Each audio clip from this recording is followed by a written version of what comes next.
figure it out. I don't know.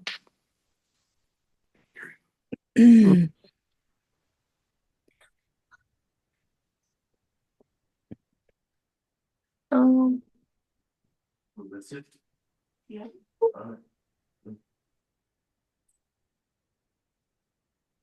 Right. So let's just maybe wait 1 or 2 more minutes and see if anybody else pops in. I'll keep an eye on it though.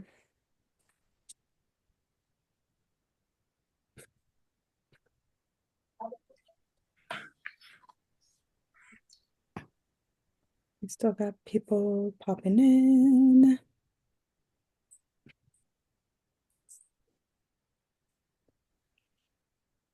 Oh, see.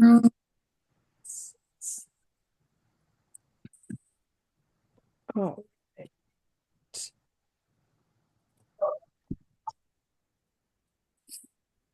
I'm going to put a document into the chat.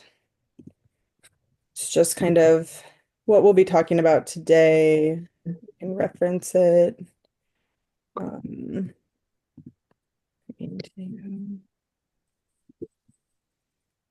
all right. So we're gonna go ahead and get started, and I'll just keep an eye on the waiting room and admit people as they come in. My name is Rose White, for those of you who don't know me. I am an assistant director of programs at RVC, and I do several things for RVC, manage our developmental programs, which some of you may have started in, and I um, I do a lot of our coach education. So I run coaches clinics, create practice plans. Your athletes will be seeing me at their practices. So I I'm involved in a lot of different ways um, with your teams, but not directly coaching a single team. Um, and today we're going to talk about recruiting and the recruiting process and how to get started and hopefully answer some questions for you. A little bit of background on me. I have coached, assistant coached at the Division 1 level. I was head coach at the D2 and D3 level. So, and I also played Division 1. So I do have quite a bit of experience in the recruiting on both sides. We are going to have a couple people talk to us today. One is going to talk at the beginning, and then Taylor, one of our coaches, is going to pop in towards the end of the meeting and talk to us. So I'm going to hand the floor over for a couple of minutes to Alexis McNair. She is a former RVC player. She played at Virginia State University and is now coaching for them. Alexis, if you want to chat about your recruiting process, maybe when you started, the schools that you were interested in, kind of how you made your way to Virginia State. Okay, thanks, Rose. You're Hey, welcome. everyone. Like she said, I'm Alexis. I started playing volleyball a little later than some of the people I played with. So I started around 12, 13 years old. So I was a late bloomer. I'm also, for clarification, I am only 5'8", and I'm a right side. That plays a big part in my recruiting process as well. I started pretty late. Like I said, I played 15 nationals up until 18s. I started filming my games late, in my opinion, which was like towards the end of the season of 16 nationals a year and then all of 17s. I knew that my recruiting process was going to be a little bit different. I knew I wanted to go to an HBCU. I knew I wanted to play and be on scholarship. So I sat down with a couple of coaches that I had during the time, which they're still around. As you all probably know, Clark and Wakefield, they were big parts of my recruiting process. And they kind of told me, like, listen, look at what the rosters look like of these different teams that you want to go to or these different schools you want to go to, and look at if they are graduating somebody in your position. I committed to Virginia State the summer before my senior year. And I think that a big part of my recruiting process was, one, having open communication with the coaches, letting them know, like, I'm looking for an HBCU. I want to play and I want to be on scholarship. And a lot of coaches, I did have a lot of no's. mainly from smaller D1 schools, but I did have a lot of no's, and that is going to happen in your recruiting process. You just need one yes, like my dad always told me.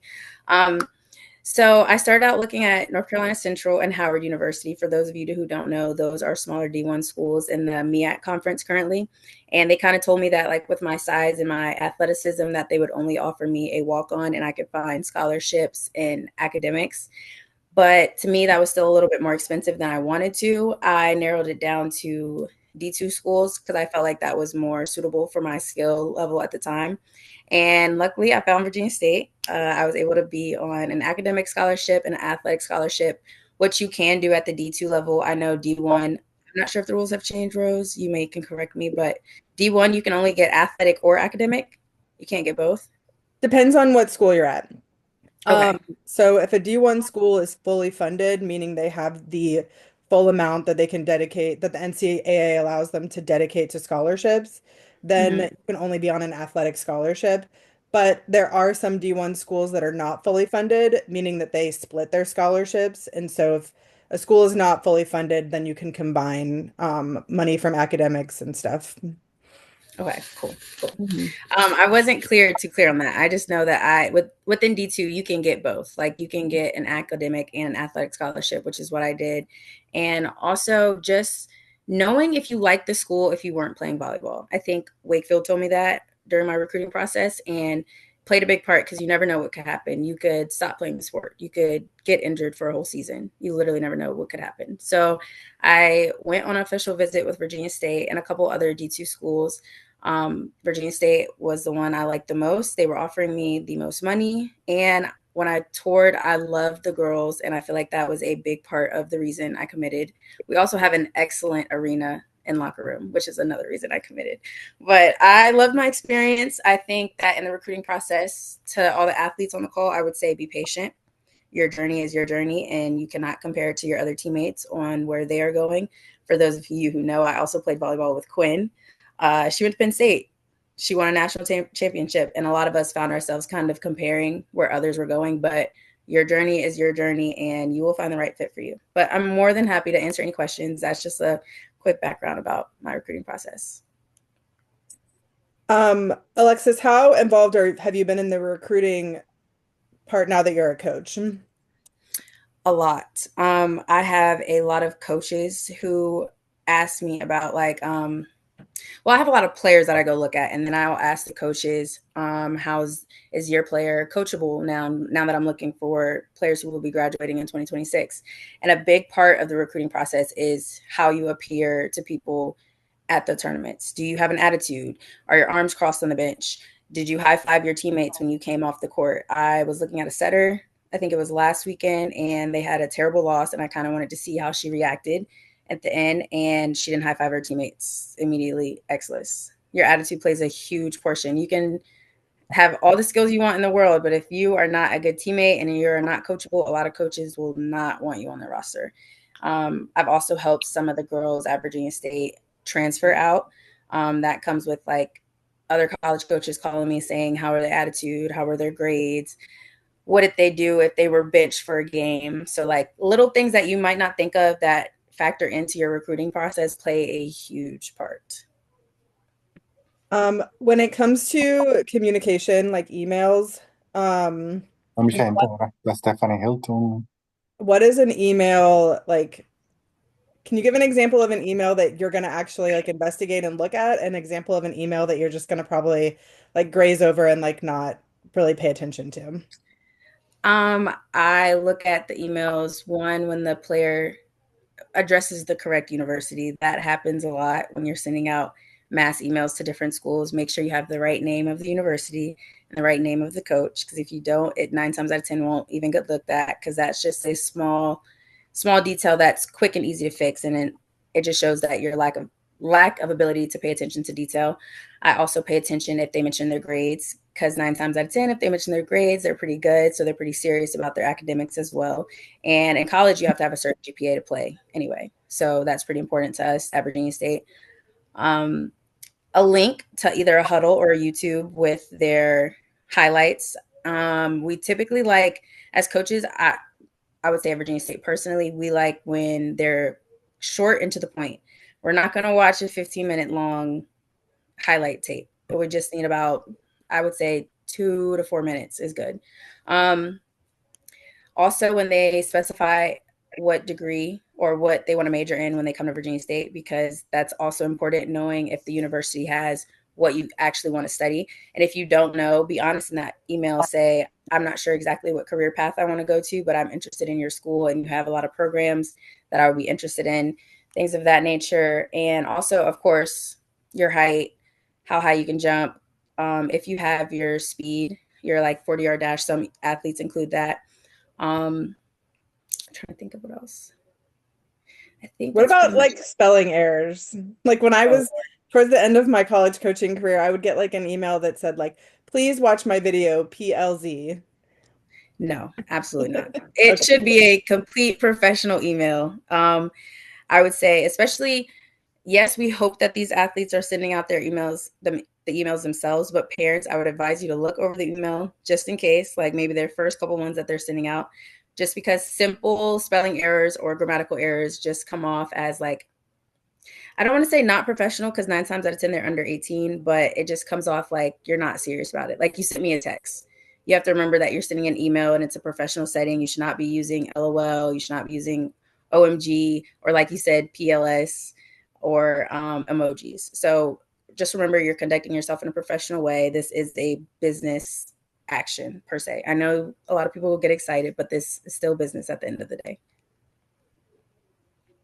Thanks, Alexis. Does anybody have questions for Alexis? That was pretty thorough little progression through her career. And we're going to chat about a bunch of stuff later too. So I know you have a class. I don't know how long you can hang on, but if I'm good till okay. 7. So. Oh, okay, cool. All right. Well, let's move on. And if you have a question, just type it in the chat, come unmuted. This can definitely be a conversation. And if, I can answer it or Alexis can answer it, we'll be happy to do that. I'm going to share my screen now. I put in the group chat a Google Doc that I kind of keep my recruiting notes on, and I'm gonna share it now. If I can figure out how to share my screen. Share.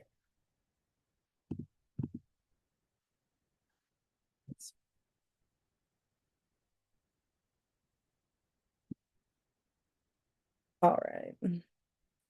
So we should be looking at the recruiting doc. If you can't see and I'm not sharing the right thing, someone come off mute and tell me. So I'm just gonna start kind of working through it. The first thing in this document are 2 links that I think are really great if like the idea of college and decisions has your kid like, I don't even know where to start. Um, this first link is to a website that, if I open that, does it switch to what I'm actually, the screen that I'm looking at? Like, can you see the website now?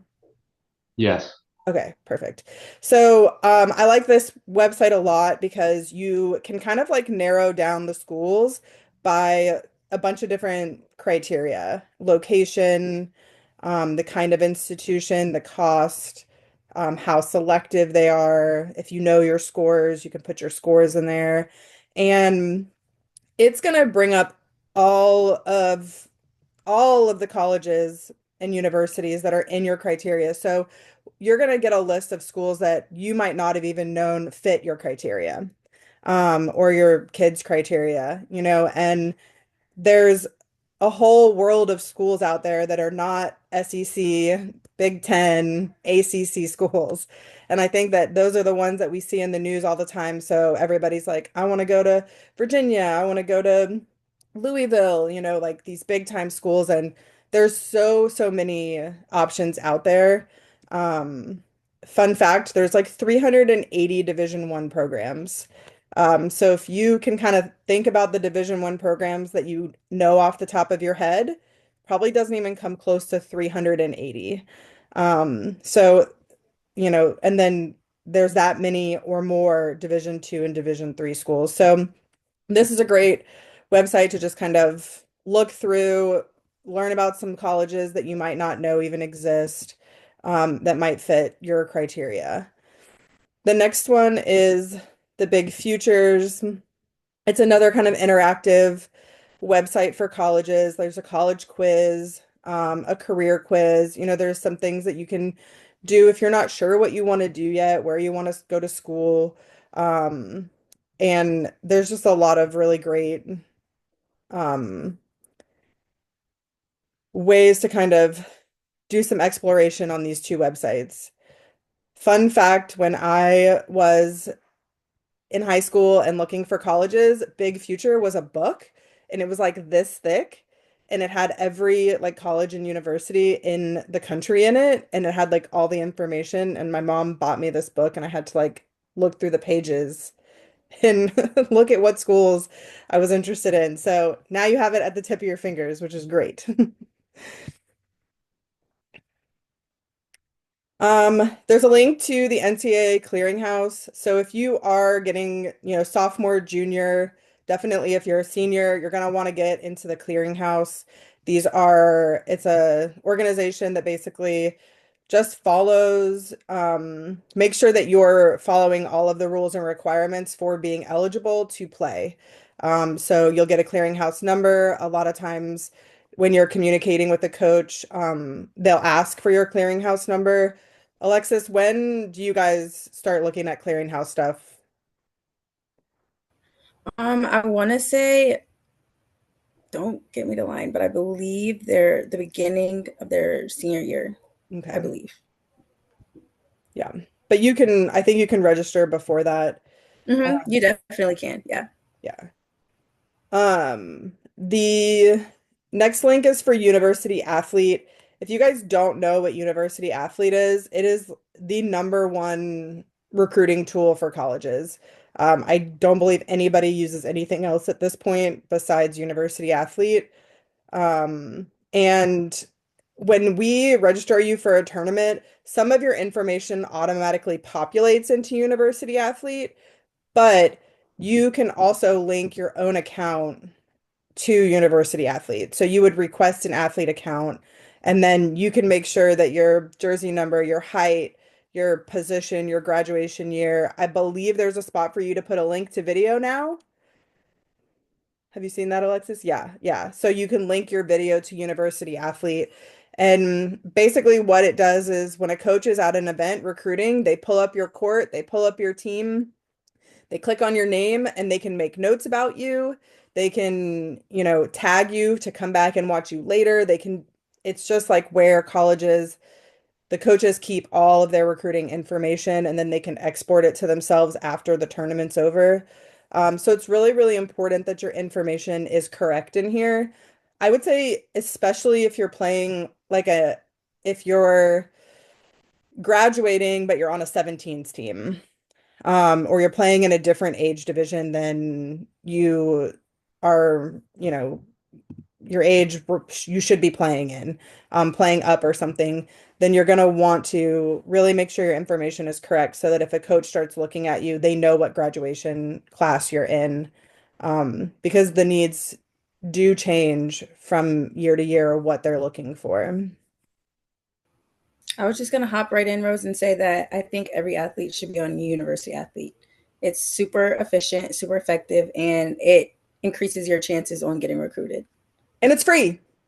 Mm-hmm. You don't need to pay for a recruiting service. I think one of the things that I was seeing if Alexis was going to say, and she might chime in and agree anyway, is when I was coaching college, if I got an email that I could tell was produced from a recruiting service, I did not read it. I didn't respond to it. If I knew it was coming from a recruiting service and this kid didn't know anything about my school, didn't know anything about me, they just plugged it into their service and their service sent out 100 emails, I was out. Like I wanted a kid that was gonna be interested in us. You kind of learn really quickly as a coach that like your time is super valuable and you're getting so many emails every day. You have to pick and choose which ones you're going to invest your time in. And, you can't invest your time in all of them. So the ones that are look like they're generated from a recruiting service, that was a big nope for me. Um, Alexis talked about the things that she likes in communication, which happen to be on my little checklist here, most of them. Position, graduation year, where you live, your club schedule. I think that's a good one to put in an email where you're going to be. If you've taken any of these tests, your GPA, video. I think if you're not a junior or a senior, colleges cannot respond to you. So including your coach's email is really important because if you're a freshman or a sophomore and they want to find out more about you, they have to contact your coach. They can't email you back. So include your coach. You can put my email on there. You could put, but and someone that's not a family member, they also can't respond to your parents. Someone else's email so that if they like your video, they can have someone to reach out to. Um, I just put a little example email in here. I think one of the really cool things that I'm seeing these days are like the use of social media in recruiting. And I know some of our players already have it. They have like their personal Instagram, but then they have like, if I were being recruited today, like Rose White, Richmond Volleyball Club, setter, Instagram handle. And so like, and all that's on that Instagram page is, um, videos of me or clips of me setting. So I can go or a coach can go and look and see my Instagram, see me setting, and the players, if a school likes you, they're going to tell their players about you, probably. Hey, check this kid out on Instagram. And then all of a sudden you're going to have followers from that school. So like it's definitely like a newer age thing to do. And it's free. Again, it's free. We love free options. Same thing with YouTube. A YouTube channel, free. Upload your video, super easy to link. If recruiting service is telling you that you need to get pay to put up videos, that's just like should be a no-go because there's just too many free resources out there. Thoughts on NCSA? Is it worth the investment? I don't think it's worth the investment. Alexis, have you guys ever like got a kid off a recruiting service before? I don't believe, not in my time that I've been here, and then not in the time that I have been coaching. No. And I didn't utilize that either when I was trying to get recruited. Yeah. And I mean, I'm so long ago when I was recruited, we sent out DVDs, but I didn't use a recruiting service either. And I the only thing I might pay to have done is if you really are not like technological savvy and you can't splice together a little like 2 or 3 minute highlight video, I might pay someone to do that. But you could probably email the digital visual arts program at VCU and get some kid to do it for $50, um, at VCU. So that would be the only thing I might pay for is just to have like a super solid highlight reel that's just going to grab a coach's attention. But if a coach likes your highlight reel, the next thing they're going to ask for is a full game. And that doesn't need any editing. So, they're going to want to see, like Alexis said, what are you doing in between plays? What are you doing when you make a mistake? The highlight video is great to grab my attention and be like, wow, that kid is fast, or that kid has a great arm. I like that kid. They're jump setting all over the place.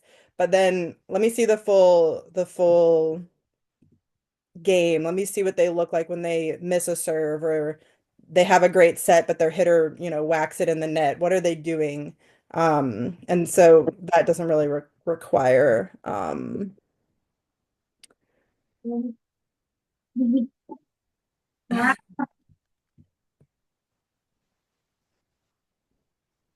Megan, are you trying to ask a question? No, sorry. Oh, okay, that's all right. Let's see. Same question. Thoughts on V-ball recruiter, not for videos, but for follow-up with coaches or putting you in front of the right coaches. I don't have any experience with V-ball recruiter. I don't either. I actually getting recruited, I didn't use any of the recruiting apps except towards the end of my journey. Most of the time, I did research and made a pros and cons list of what I wanted out of a school. And I'm from Virginia, so I kind of knew a little bit about Virginia State. But I sent out emails to the coaches. I didn't really use any recruiting things, and I would just make a mastery list on Excel just to know like, did this coach reach back out? This coach didn't reach back out, or like when to follow up. But I'm sure that there's an app that could do that more smoothly than I did. Yeah, I guess my question for V-ball recruiter would be, how are they putting you in front of the right coaches? Like, how are they doing that? Um, how are they coming and like watching you and evaluating you um and like they know what coach X, Y, and Z is looking for, and then they're putting you in front of the right coaches, or are they just getting your stats and telling you that you're a D1 coach and they're gonna put it, you know? Um, yeah, I mean, um, Vicky says they'll do that. They'll watch you in person. You know, I I would be hesitant to pay a lot of money for it. I don't know what they're charging.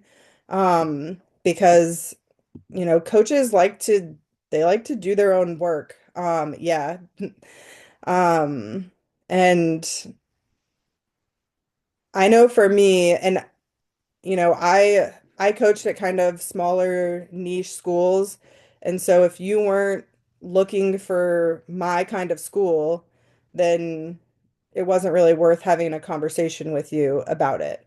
So, and these recruiting services just kind of push you out to everybody. So I wanted someone who I knew was really invested in my school. Um, so I mean, I think you could pay someone to do it, but it's definitely something that you could do it on your own. Something you could do on your own. And I don't think if you're willing to put in the work and effort to do it on your own, contact the coaches, like Alexis said, make your spreadsheet and keep up with it and do all of the legwork that goes along with it. You definitely don't need to pay someone to do it for you.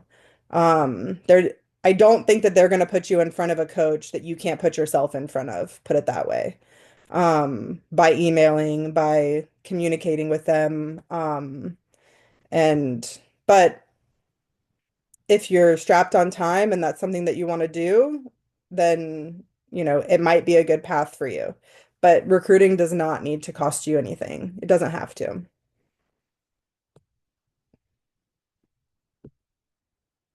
Mm-mm-mm. You're welcome, Vicky. And your coaches are here and I'm here as a resource too. So like you have questions. Yeah, Alexis is here. Like you have questions. You want us to talk to a coach for you. You want to go to a school and you want me to contact that coach for you. I will contact that coach for you.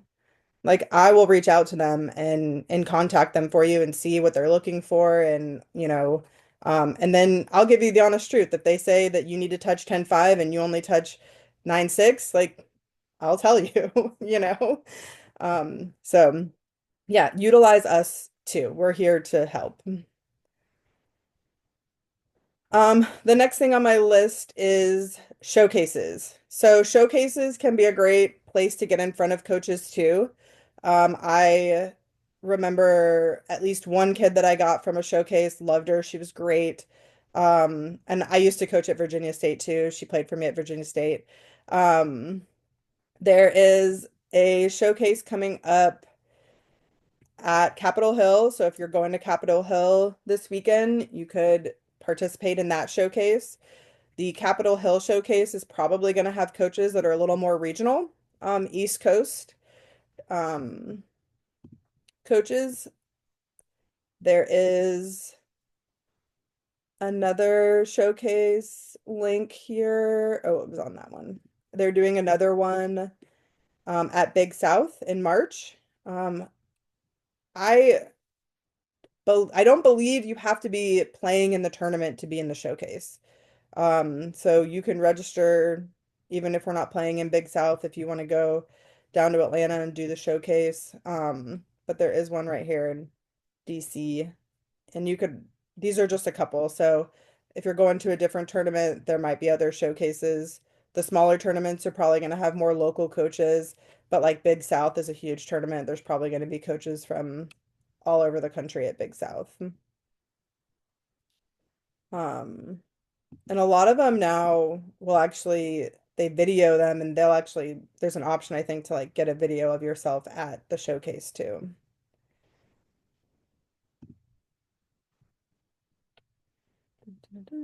All right, so here is my thoughts on what a video should include. I agree with Alexis, 3 to 4 minutes of highlights. And then the unedited game footage comes after that. Sending a YouTube link is the easiest way, in my opinion, to get it done. Just upload to YouTube and send. I did put a couple links down here to companies that will make videos for you. So if you're looking for companies that can do that, these are a couple that will.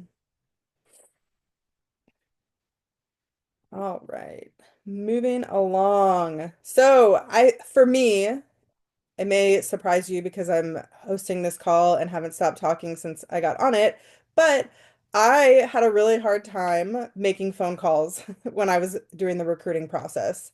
Like, would be like shaking, so like literally having an anxiety attack, almost like trying to make a phone call to a coach. So I think having our Baller TV videos accepted.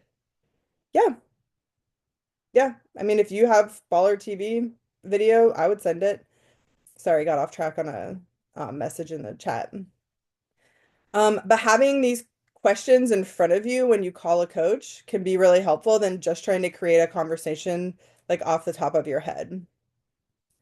So this is just a list of questions, pick which ones, 3 or 4 that are like really important to you, that matter, and have them in front of you so that you have something to go off of. Because those phone calls they are important down the road in the recruiting process. You want to get on the phone with them, you want to a lot of coaches now will FaceTime you now that we have that, video capability. They want to see you, they want to meet you. They really want to invest time in getting to know you. And if a coach doesn't want to invest time getting to know you and just wants to like, yeah, come play for me, whatever, like I don't know that that's a coach I would trust. Because a coach has to spend, 4 years or more with this person, with you, and they want to make sure that you're someone that's, going to be a good fit.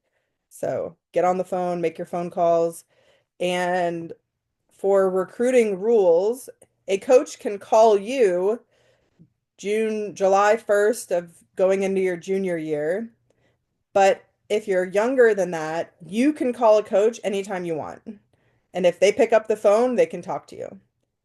If they don't pick up the phone, you can leave a message. They can't call you back. But if you keep calling and they pick up the phone, then they can talk to you.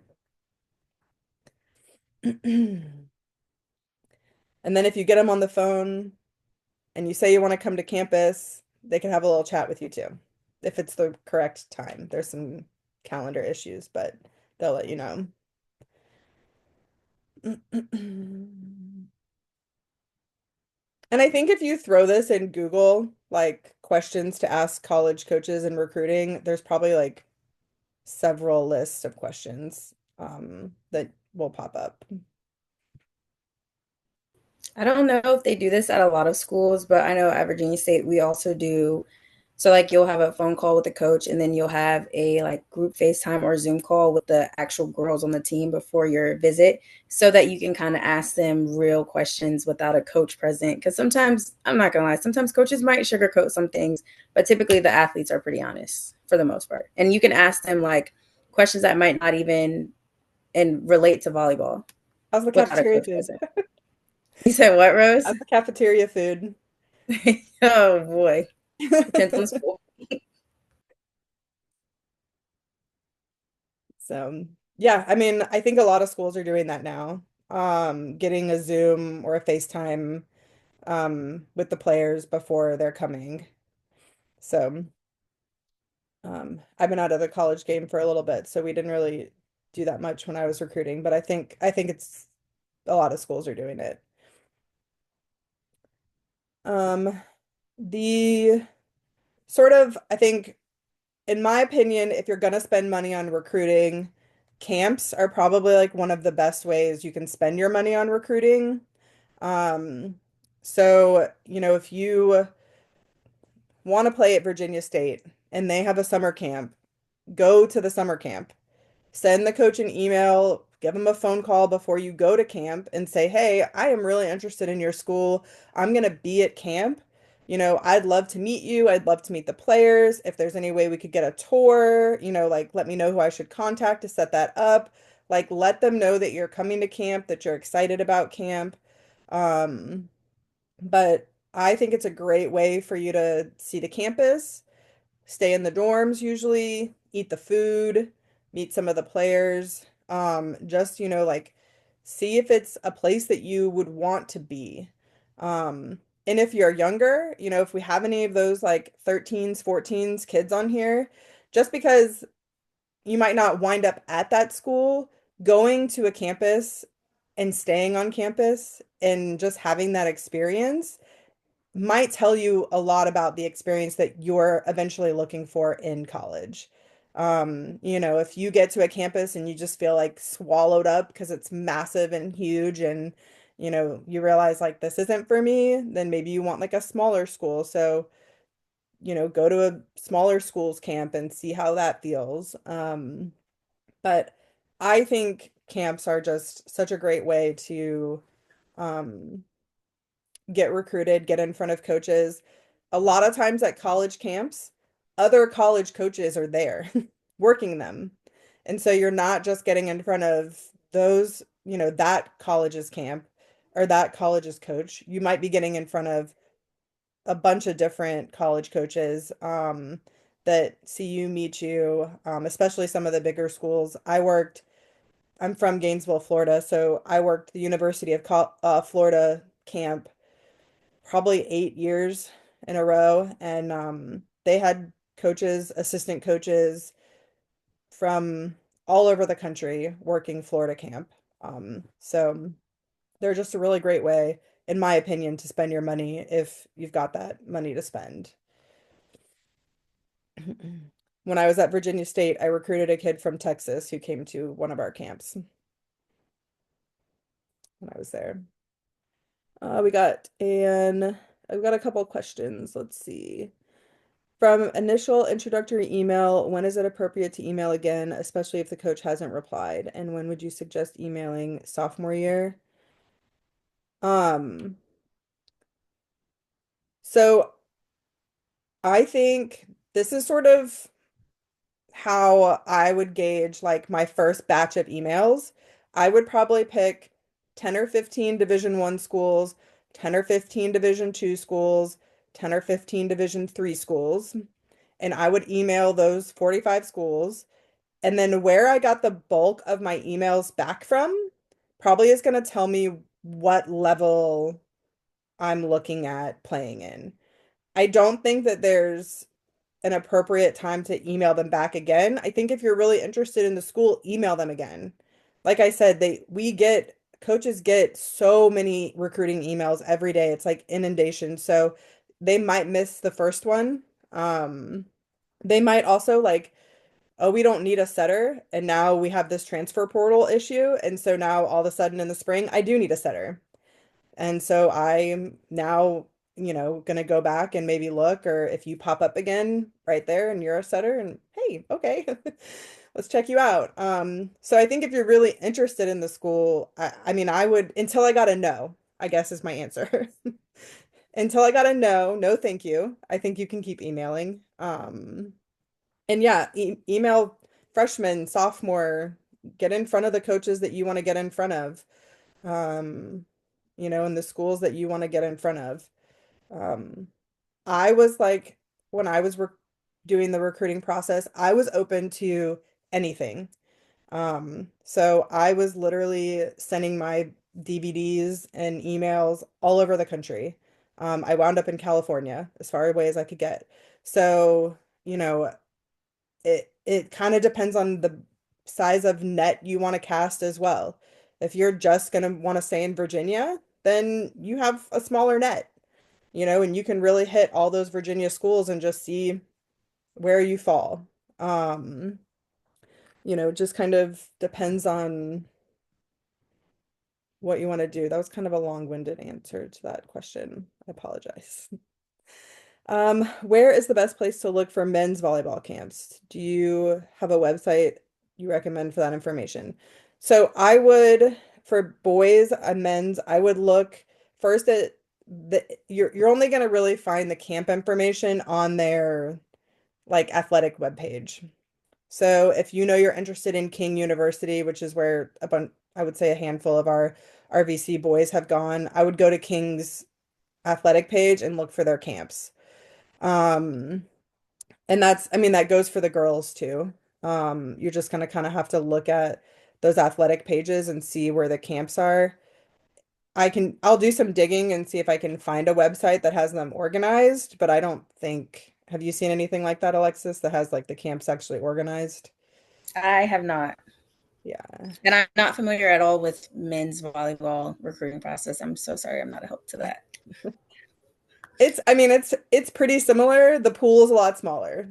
I think Yeah. Division One schools, there's about 30 Division One men's programs.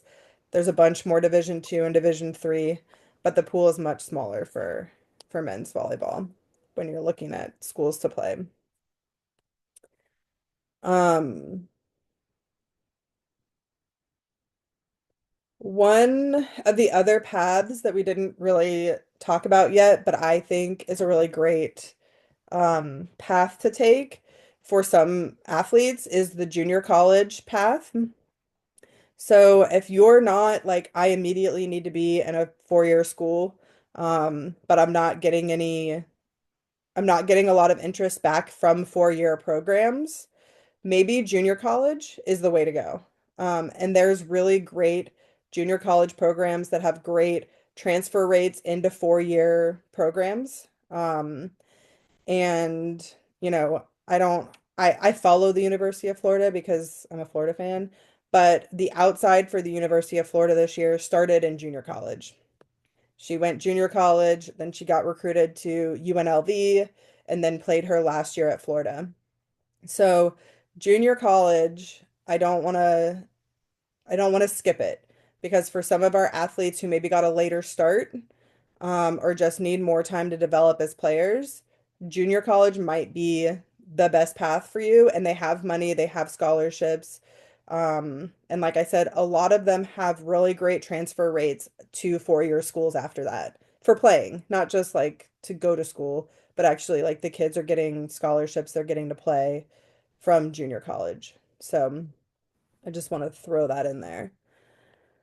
Also, I wanted to touch base on that and say, like, I did have the opportunity to go JUCO, and I was told by some of the 4-year universities, like the D ones that I was looking at, that if I did go JUCO and then decided to transfer into their institution, that I would have a higher chance of playing.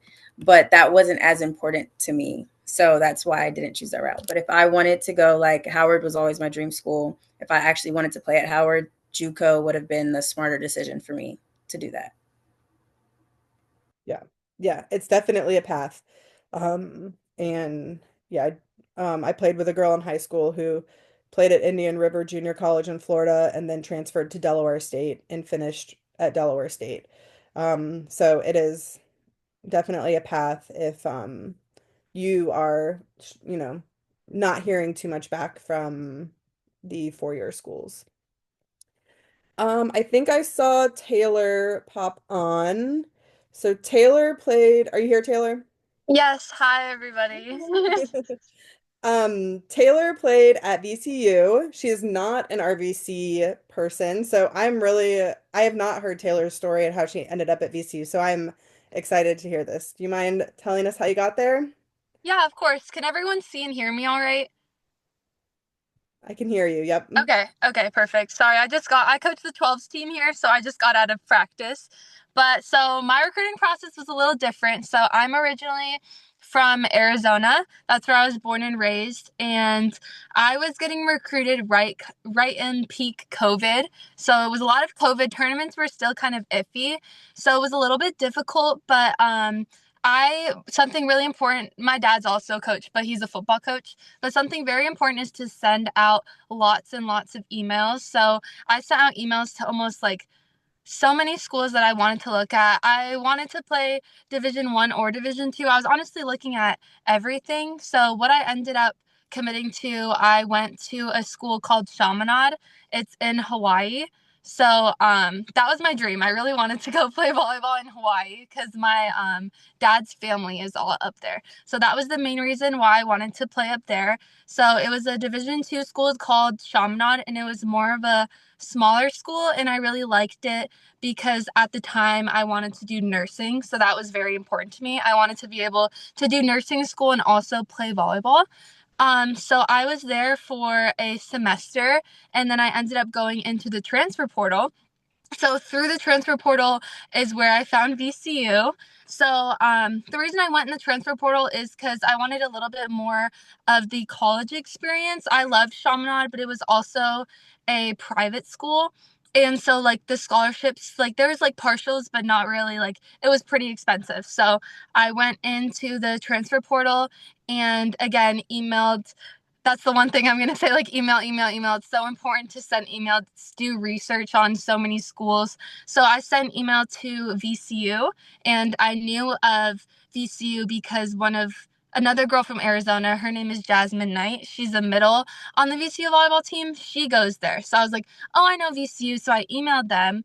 And so that's where I went on. I went on a visit and then ended up committing. So I've been there. I was there for 3 years, 3.5 years, and I just played my last senior season this fall. So it was a great experience. I love collegiate volleyball. It's super competitive. Your teammates are great. You meet so many great teammates. In all divisions of volleyball, no matter what level you play at, it's just so awesome to be around the environment. So yeah, I recommend if anyone has any questions for me, I'm open to answering anything. But yeah, that's my recruiting process. Taylor, I have a question. Did Yeah. you do all the legwork or did you pay a recruiting service to do some of it for you? Yeah, so I did everything. Yeah, so everything was I actually cut and made my own film as well on like iMovie, but it ended up working. So I ended up making my own film and I would just send it to coaches and I would put 5'7" lefty setter and put my recruiting class and just some information about me. And something that's very important when coaches are looking at recruiting emails, they want to see something like personable to the school. They don't want to see like you sending the same mass email out. So if you send something showing that you did like a little bit of research or that you're interested in the program, they're more likely to like really look into that. So it's super important as well. Yeah. Thanks, Taylor. And Yeah, of I course. I promise we did not rehearse this. Taylor, we all basically said the same thing about Oh, email. really? Yes, we did not rehearse it. That is like this is just we just know from experience that Yeah. those personal touches and not using the recruiting services, I think, can make or break your recruiting, journey. So Yes, I agree 100%. I would say those are the most important pieces. So I'm happy that you guys think so as well. yeah. VCU does not have a men's team. Yeah, no, they only have the women's volleyball team. University of Richmond doesn't have a volleyball team, so we didn't really have that rival, but I loved playing at VCU. I love Richmond as I'm coaching for RVC, so it's been a great experience.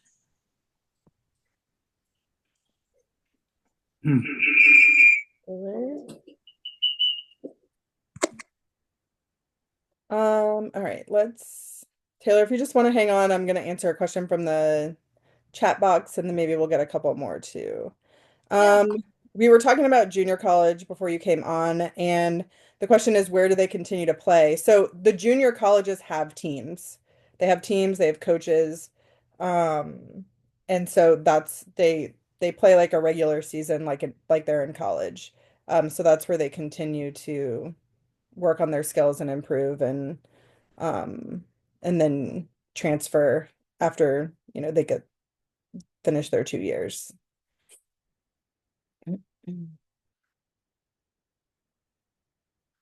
Um, I feel like we covered a lot really fast. Is RVC trying to host a boys Virginia volleyball showcase anytime? I don't believe so. I don't think we have anything like that on the schedule, besides like Boys East Coast, the tournament at the end of May, is the big boys recruiting tournament really that we throw in Richmond through RVC. Um, yeah, I mean, unfortunately for the boys scene, just in Virginia in general, it's just not as big as it is in some other places. So I think if you're a boy and you're looking to play in college, you're really gonna have to put yourself out there, probably visit some of these schools on on your own, go to their camps, reach out to them. Because we don't have a lot of men's programs in Virginia at all anyway. So you're probably looking at out of state, if you want to play in college, and it can, un unfortunately, right now, the boys in Virginia have a little bit harder time just because it's not as popular, yet, but hopefully we're getting there. We're growing it and we're getting it bigger. One of the things that I want to touch on that we said, and it might have just like didn't realize what we were talking about, are visits. So there's two types of visits you can take to a college, and one is called an unofficial visit and one is an official visit. So an unofficial visit you can take as many as you want to as many times as you want to a school, unlimited, as many schools, as many times as you want, and you're paying for everything on an unofficial visit. An official visit is when the school pays for you to come, and you get one per school. And I believe it's still 5 official visits. Yeah, Taylor's shaking her head, and so is Alexis. So you get 5 official visits. The school pays for you to come, pays for your flight, puts you up in a hotel, or puts you in the dorm with a player. So those are the two different types of visits. If the school is bringing you on an official visit, then they're very, very interested and probably going to make you some kind of offer to play on their team. So if you heard us talking about visits, that's what we're talking about, official versus unofficial.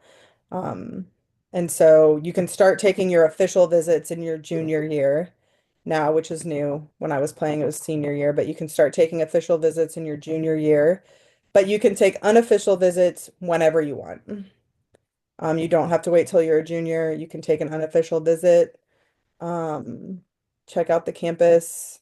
You can check it out. Yeah, I have something also for visits, official visits and unofficial visits. A lot of times the athletes will host the players, so we're with them a lot. So if you ever do go on an unofficial or an official, it's very important to have lots of questions ready to ask because you're going to be asking questions about the school, but they want to know that you're interested and have questions and like ideas about the program, about the culture is really important. I would say to ask if you want to know um, just about anything in the school. You can ask as many questions. There's never too many. So just making sure that you do have a list and that you're prepared for those is also important. Sorry if I interrupted. No, you're fine. Yeah, interrupt.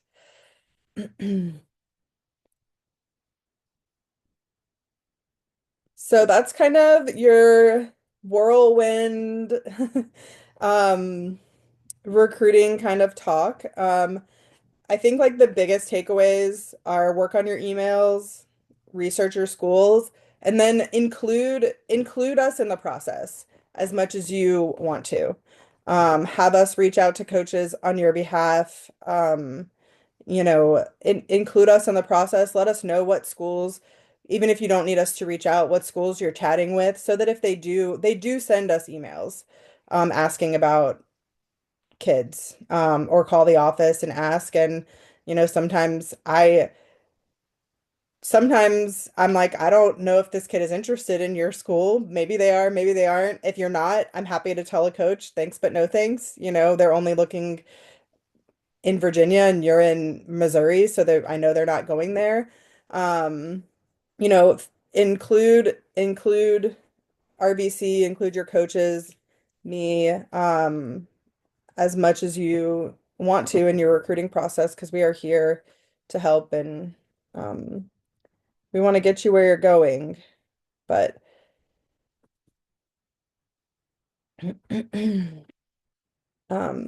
yeah, anybody have any questions to end here?